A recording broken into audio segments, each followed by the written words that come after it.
and welcome back to the games, gamers. You know, I'm really excited because Elite Dangerous Commanders was something I didn't think was going to be that exciting. And I'm excited because it proved the exact opposite today when I watched the live stream. I'm dipping a toe back into this, you know, because I want to bring out more of my series, bringing the Dangerous. I'm learning a lot. I'm watching my friend Chaos Wolf. You guys check out his channel right there in the link. Personally, one of the best instructors that the game's ever seen. I have to say I was surprised and refreshingly impressed by Frontier's development.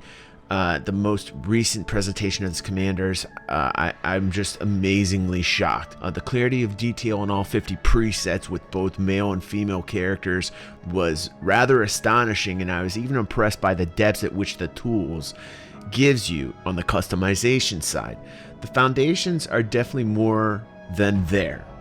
Character customizations are broken down into 6 categories of body, complexion, hair, face, head, and cosmetics. We're talking very detail oriented here, and each of those categories has a subset of categories, having even more amazingly ridiculous breakdowns of the amount of variations you can add to basically make your commander look as unique as possible from anybody else's.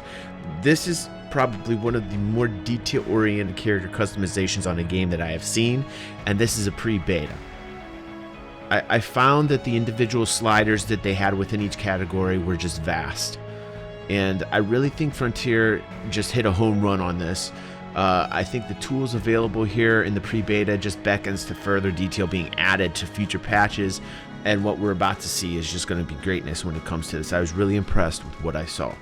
Camera controls, however, it was nice because there's finally a more deluxe suite that they offer us for more control, especially for content creators like us, Chaos Wolf and I. I also noticed that you get many more angles and still not many presets. I'm going to reserve that until I actually get this, and then I'm able to see what kind of presets they do have. They only showed 1 or 2 within the presentation, so let's hope they have more. I'm imagining that they do. The range was nice. The range locked out farther, so that was nice. Like, usually we were locked in really close with the range on the camera, and I felt kind of like restricted, like a dog on a very short leash. But it seems as if they've kind of, you know, widened that out for us so that we can zoom way farther back. The camera locking feature is cool. You can fly while the cam shot is locked. The presets for where the camera at, again, I feel like it still might be sparse and clunky, like the controls themselves. We'll have to see when I get into it. I'll give you an update on that. I think the dev team kind of failed to mention most of the camera controls as far as presets during the stream. The cockpit camera is where it was at. When they showed the cockpit camera, it really gave me like that human touch, the immersion quality that we all wanted. I mean, we've all wanted this from Elite Dangerous for a very long time, to be able to feel as if we're piloting the ship. For the longest time, we weren't even in the pilot ship.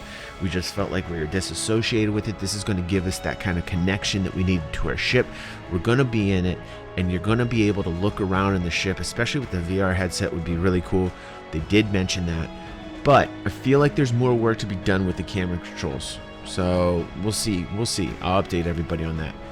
All of what I saw and what is to come within the new Commanders update was on a level much, much deeper than what I originally thought Commanders was going to give us, which, you know, kudos to you guys for kind of like shocking me. I didn't think that was possible.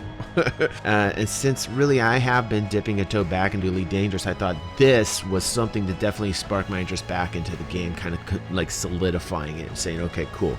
Like, I will actually invest more time back into the game that I used to love, that I haven't played in a long time. What I have to say though is, what exactly can you do with what they're calling holomies, which are our commanders? They're the Frontier development devs are calling these holomies, and I'm not quite sure if they're presenting us with like the actual us or like a holo version, or what that was all about, if that was just like a design term. Well, we're gonna find out Thursday. That's when they're bringing out their multi-crew stream. I will update everybody.